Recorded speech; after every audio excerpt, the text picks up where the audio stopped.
me gustaría hablar de la romantización o hiperromantización de las relaciones afectivas. Teniendo en cuenta que creo que tengo un máster, a lo mejor puedo decir algo interesante.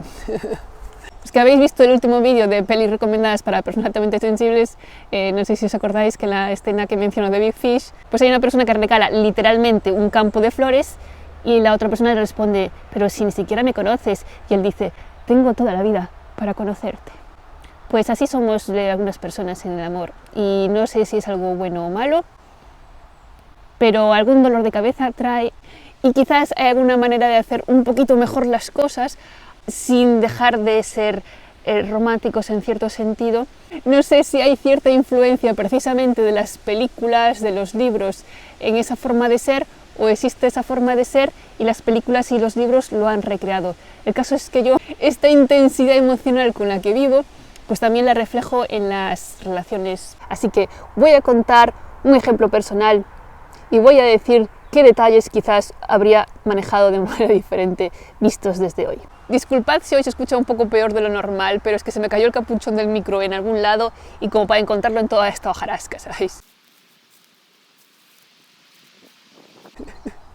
Resulta que yo hace un tiempo conocí a una persona y me metí en una de esas historias hiper romantizada.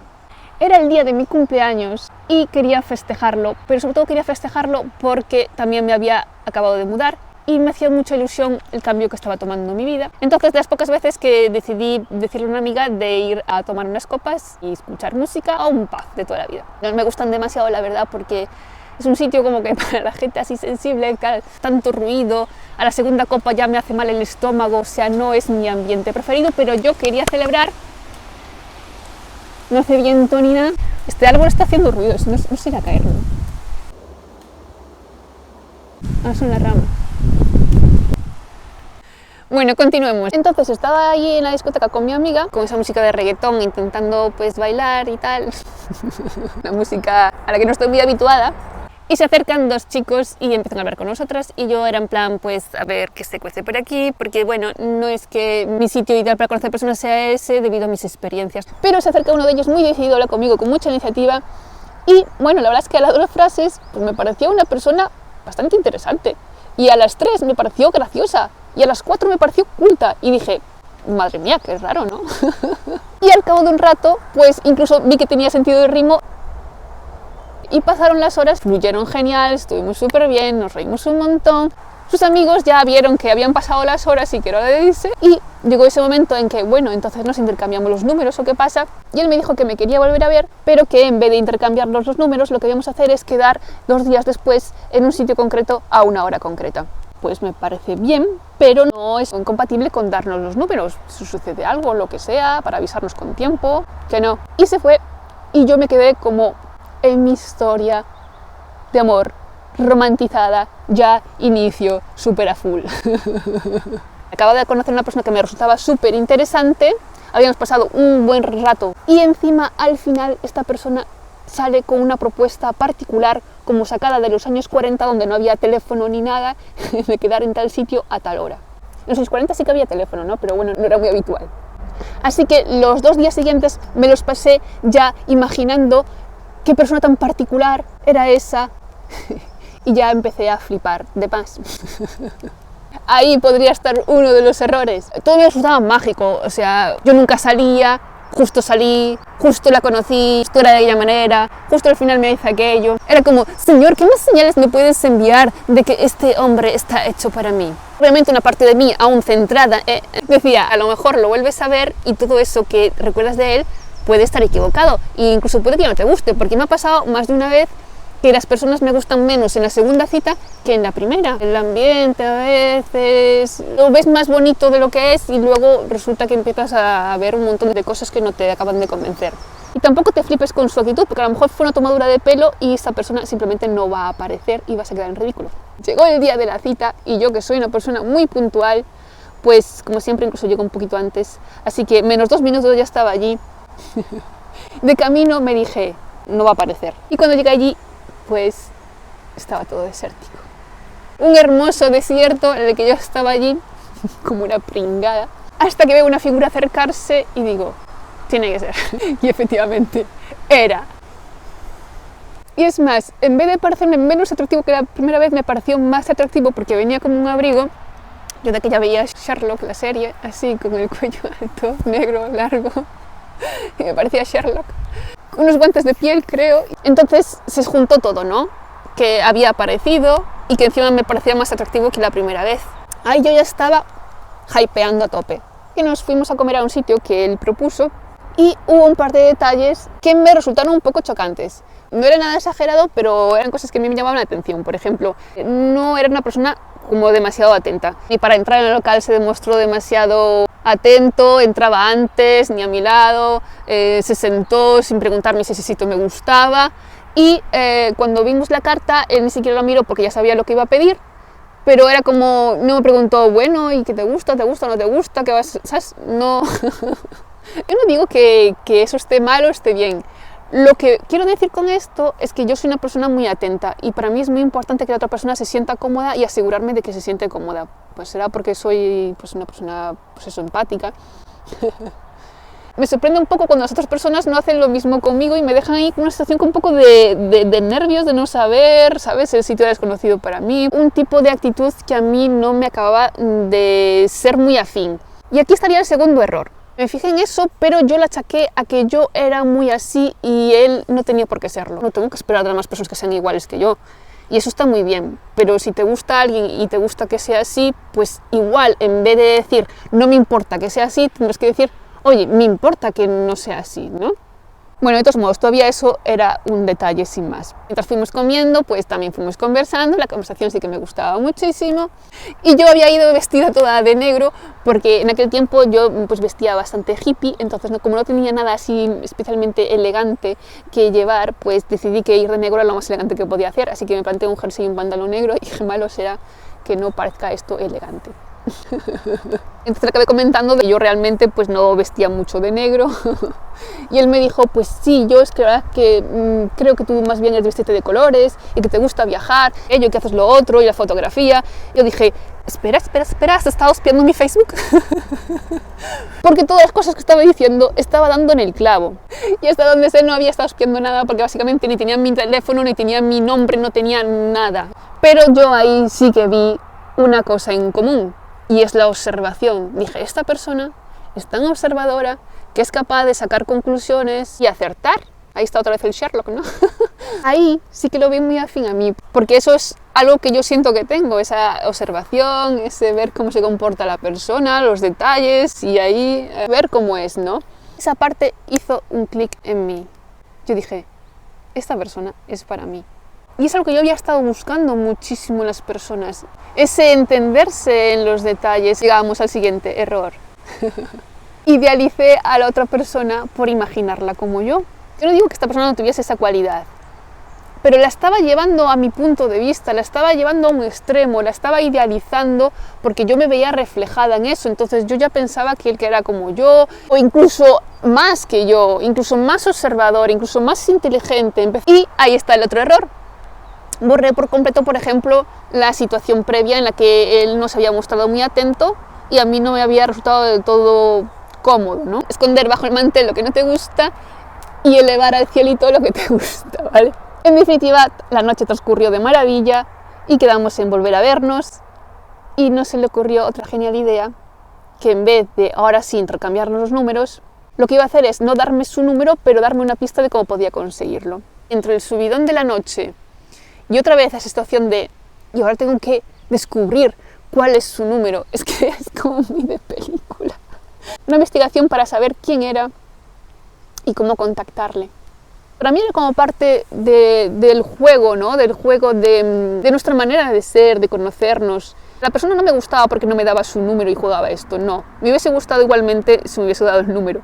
Pero esto le daba esa romantización que es la que quiero hablar hoy, ¿no? Finalmente conseguí su número y nos volvimos a ver. Y de ahí empezamos a vernos de manera regular hasta que empezaron los problemas, que para mí consistían en que había mucha aleatoriedad, que todo era muy aleatorio en la manera de vernos. No era ni siempre, ni nunca, ni ciertos días, ni ciertos momentos, era básicamente cuando cuadraba. Lo que a mí no me resultaba nada agradable, porque yo a esta persona la quería ver pues el 100% del tiempo. Reconozco que empecé a obsesionarme, que es otro de los problemas de la romantización, la obsesión con esa persona, tras la idealización y el autoconvencimiento de que no hay más alma gemela que esa. Yo estaba dispuesta a aceptar que el 100% del tiempo no era posible, pero al menos pues unas dinámicas, así como de ya de parejita, ¿no? Y tal. Pero no, esta persona a veces nos veíamos 1 hora, a veces 5, a veces pasaba una semana sin aparecer, a veces aparecía varios días seguidos. Eso está muy frustrante, porque como yo me moría de ganas de verlo, pues como que aceptaba un poco eso. Otro error, aceptar lo que no quieres porque la alternativa te resulta peor. La alternativa era pues acabar con esa relación, acabar con ese inicio de relación más bien, o bien estar en una relación así de ni sí, ni no, ni no, ni sí, que para mí ambas opciones eran horribles. Pero prefería aceptar la de ni sí, ni no, ni no, ni sí, porque la idea de no verlo más me resultaba terrible. Yo creo que esto también es un error, porque si realmente tú quieres una cosa y estás renunciando porque sientes que perderías más, en el fondo hay una pequeña traición a ti mismo, porque estás como renunciando a lo que crees que mereces o a lo que quieres por algo menor. Es como conformarse con algo porque crees que no puedes obtener ese algo. Y efectivamente, yo seguramente no podía obtener ese algo con esa persona, pero nadie me dice que no lo podría obtener con otra. Estaba cerrando la puerta a lo que quería porque se la estaba abriendo a algo que no quería. Muchas veces es incompatible, es decir, si tú quieres algo mucho, si te metes en algo que no es exactamente ese algo, cierta energía que podrías dedicar a tener ese algo más, pues no la vas a tener porque vas a estar metida en eso algo menos. ¿Me explico? Vale, en mi cabeza, como yo quería buscarle algo de sentido a todo esto, me contaba 2 películas, ¿vale? En una de las películas, todo nuestro encuentro había sido como una alineación Júpiter-Saturno en Venus o lo que sea. Esa persona era para mí, necesitaba tiempo la historia para avanzar, qué bellísima era, qué inteligente, cuántas cosas en común teníamos.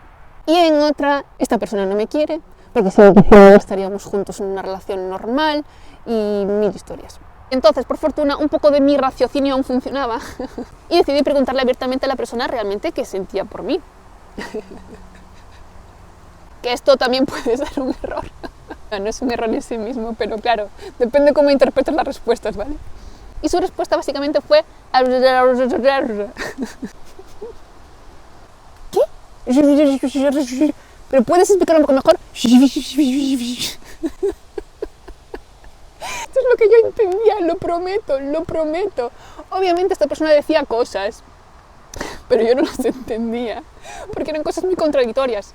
Sí, me gusta, me encanta estar contigo, pero es que no sé qué tengo en la cabeza, falta tiempo, tenemos que darnos tiempo, no quiero tiempo, yo quiero ser un hombre libre y no quiero una relación. Lo mandaba a tomar viento y luego me decía que me quería ver con muchísimas ganas, nos veíamos 3 días y luego desaparecía, pero, ¿sabes? Otro error, no importa lo que te diga la persona, lo que más importa, a ver, es importante, pero lo que importa es lo que tú quieres, ¿vale? Que esa persona sea coherente con lo que tú quieres. Si esa persona no es clara y tú quieres claridad, cuidado con los... Yo vivía en esa contradicción. Eso también sucede mucho en las relaciones romantizadas. Por un lado, romantizas muchísimo todo, te parece sacado de una historia súper casual que estaba destinada, y por la otra te parece súper imperfecta. Y ya más que imperfecta, se aleja mucho de lo que tú quieres en tu vida y te hace estar mucho en vaivenes emocionales que te implican mucha inestabilidad que acabas arrastrando al resto de tu vida, porque si estás inestable en una cosa normalmente te salpica todo. Yo creo que en las relaciones romantizadas hay mucha lucha entre lo que te gustaría y lo que es. Entonces hay que ver menos lo que te gustaría y más lo que es. Y aceptar que si lo que es no te gusta, vas a tener que tomar decisiones. Bien, y en esta dinámica de vernos y no vernos, yo siempre podía, incluso llegué a cancelar otros planes para verlo a él, porque me avisaba a veces a última hora, y sinceramente me arrepiento. Porque llegué a cancelar esos planes por sí cuadrar con él, y luego esta persona pues yo sentía que no hacía lo mismo, porque siempre estaba muy ocupada a ciertos momentos en que yo podía. Cuando empiezas a sentir que estás dando más que la otra persona, mal también. Ese desequilibrio, esa insatisfacción de sentir que no recibes lo mismo que das, yo esa frustración no se la recomiendo a nadie. Es decir, yo sé que mucha gente, sobre todo mucha gente que lucha por las relaciones, que quiere probar y insistir hasta el último momento, pues cede para ver hasta dónde se puede equilibrar.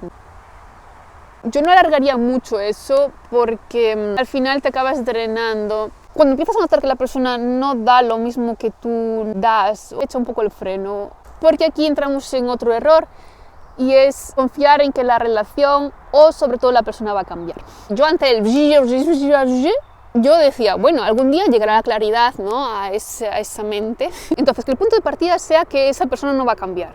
Que a lo mejor cambia, pero eso ya puede pasar o no. La persona te tiene que resultar interesante, te tiene que gustar y la relación tiene que ser ya buena, siendo así como es, sin cambios. Si luego añade cambios que te van estupendamente y va estupendamente la relación, pero ya así, tal cual es, te conviene, es lo que quieres. Lo más importante en todo esto, sinceramente, es que tengas claro el tipo de relación que quieres. Y rechazas todo lo demás, lo que te aleja mucho de eso. Ya no es tan fácil que vuelvas tanto a idealizar a las personas, a caer en esas dinámicas un poco tóxicas.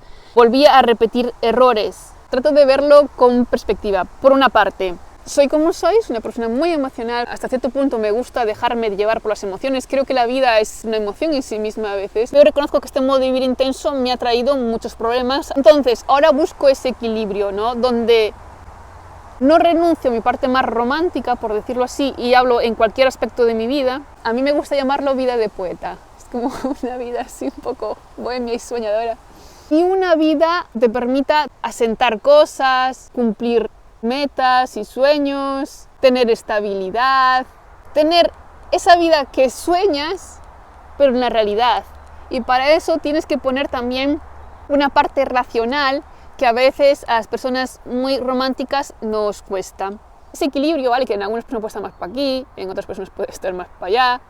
Creo que es donde uno encuentra lo que quiere de verdad. La capacidad de ver las cosas desde fuera de nuestras emociones, precisamente, nos permite ver las cosas de una manera, sí, más fría, pero también mejor. Que yo creo que cuando la razón interviene en los sentimientos, muchas veces lo puede hacer para redirigirlos de la manera adecuada, de modo que no se trata de anularlos, sino de emplearlos de la mejor manera. Si tú eres una persona que en el amor te entregas muchísimo, pues entrégate a quien lo merezca, entrégate en las situaciones que lo merezcan. Nosotros mismos seamos los primeros en vivir ese romanticismo de una manera sana, porque unas experiencias nos pueden dejar muy tocados y por la suma de varias experiencias a veces nos pueden dejar hundidos. No sé si he aprendido algo de todo esto, yo creo que sí. Tengo mis dudas. Ese es el mensaje que quiero transmitir. Para los que no me conozcáis, soy Tania Alonso. Si te ha gustado el vídeo, suscríbete y nos vemos en el próximo. Por lo que sea. En una de las películas